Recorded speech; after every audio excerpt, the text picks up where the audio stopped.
Sa wakas, natauhan na din si Melinda na ginamit lamang siya ni Victoria, kaya nakapagdesisyon na siya nito na umalis na sa poder ng mga Buen Camino dahil hindi na sila safe ng kanyang anak kapag manatili pa siya.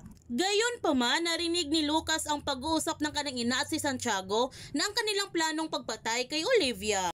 Kaya agad siyang pumunta sa kinaroonan ni Olivia upang iligtas ang buhay nito at tinawagan din niya si Philip para ipaalam na nasa panganib ang buhay ni Olivia.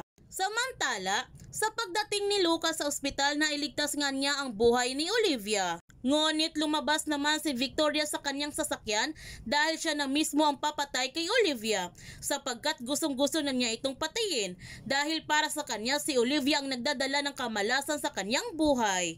At tinalikuran na siya na kanyang sariling anak ng dahil kay Olivia.